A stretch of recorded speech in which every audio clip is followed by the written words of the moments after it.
Hey, Gary White here, founder of High Definition Coaching, and this is your segment of your 10-minute business coach. And it is my privilege as an executive director with the John Maxwell team to get to bring some good business building thoughts and ideas with you today. So I was talking with a friend the other day who was dove hunting, and I reflected on that for a moment. As he and I were texting back and forth, and he let me know he was in the field hunting, and I can remember my days of doing that very thing. And so I want to share with you some CEO lessons from the cornfield, if you will. Okay, CEO lessons from the cornfield.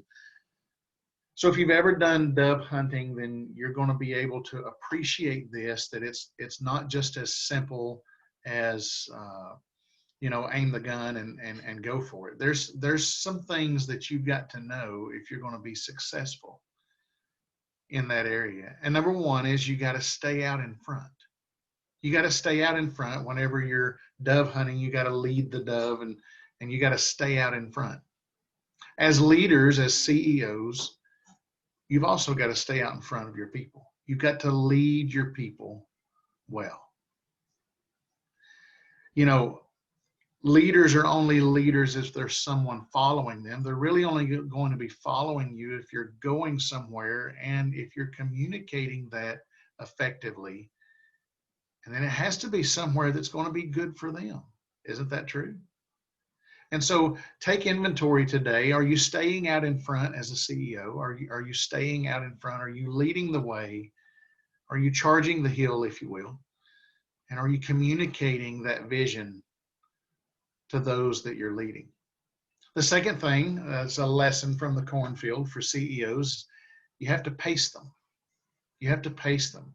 So as they're moving, you don't want to get too far ahead of them or you'll miss the mark. You don't want to get too far ahead of your people or you're going to miss the mark as well. John Maxwell calls it the leadership dance, that you've got to be far enough ahead of them to be leading, yet close enough to be able to still be able to connect. At times you need to walk beside them. At times you might need to empower them and allow them to lead. But you want to pace them. Just like a mountain guide, maybe you've been up the mountain and back many times over. But those leaders that you're nurturing and developing them as leaders, or those employees within your organization, maybe they haven't. And while it may be easy for you to make those transitions from one terrain to the next, from one experience to the next, from one environment to the next, it may not be as easy for them. And if you're not careful, you can outrun them. So you want to pace them. You want to stay out in front and you want to pace them. You don't want to run off and leave them. And the next thing that you want to do, another next lesson from the cornfield for the CEOs, is you want to view everything through your sights. We talked earlier about vision and how important vision is to an organization and how important vision is as a leader. John Maxwell talks about how that leaders, they view everything with a leadership bias. They see more than others see. They see before others see, and they see everything through a leadership bias. The goal, the vision that you have set, you really want to view everything through that sight. Now, that doesn't mean that you don't have good peripheral vision. You don't understand and get situational awareness. You want to always be doing that, but you want to always have your sights set in the direction of where you want to go.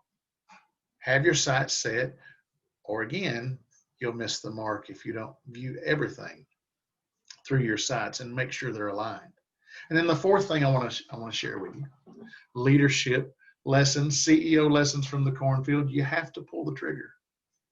I think that we've all had those instances where we've been following a leader who was really not able to make decisions at critical times. I've seen leaders that would become very recluse during critical times. And you may be tempted to do the same. And that can be very simply just a reflection of your personality, of your communication style, of those things that you would naturally avoid, versus those things that you would naturally be attracted to. So sometimes whenever the crisis begins to rise, the crisis meter begins to go up a little bit, the angst begins to go up a little bit, sometimes we may be tempted to withdraw into our place of safety, our place of security, and as a result of that, maybe not make the decisions in a timely fashion. You have to pull the trigger because opportunity presents itself. My wife is just an amazing person in the kitchen, and she's making apple butter as we speak, as I send this to you. And there's a certain time frame that you've got to do that, and she understands that. She understands that she's got to pull the trigger. And so as a CEO, you got to pull the trigger. So those 4 things, just to review: you got to stay out in front. You got to pace them. You got to pace your people. View everything through your sides. And then when the time's right, pull the trigger.